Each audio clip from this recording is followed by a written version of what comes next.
अत्रीश्वर महादेव।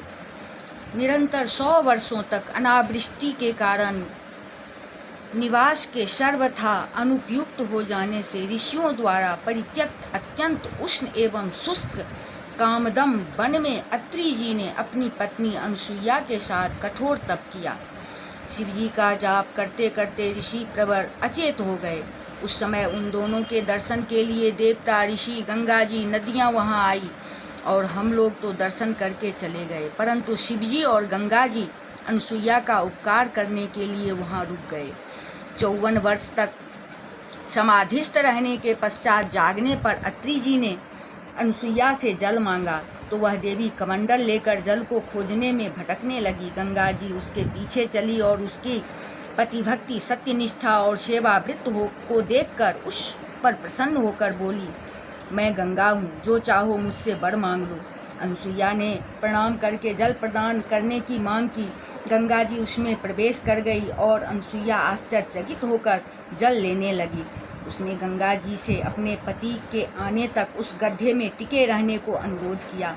अनसुईया द्वारा लाए गए मधुर जल का आचमन करके ऋषि ने आश्चर्य प्रकट किया और पूछा कि वर्षा के अभाव में उसे जल की प्राप्ति कहाँ से हुई। अनसुईया ने कहा कि भगवान शंकर की अनुकंपा और आपके प्रताप से गंगा जी यहाँ आ गई है और यह गंगा जल है। अत्रि ने इस विस्मय को अपने नेत्रों से देखना चाहा तो अनसुईया ने उन्हें उस गड्ढे के पास लाकर खड़ा कर दिया। अत्रि अपने तप को सफल मानते हुए बार बार उस जल का आचमन और स्तुति करने लगे। अत्रि ने करबद्ध होकर गंगा से सदा के लिए उस स्थान पर निवास करने की प्रार्थना की।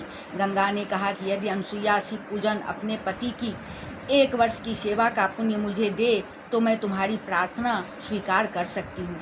अनसुईया ने लोकहित के लिए यह त्याग कर दिया। यह देखकर महादेव जी पार्थिव लिंग के रूप में वहाँ प्रकट हुए और ऋषि दंपति ने पंचमुख शंकर की प्रत्यक्ष देखकर उनकी स्तुति की और उनसे भी सदा के लिए वहीं टिकने की प्रार्थना की।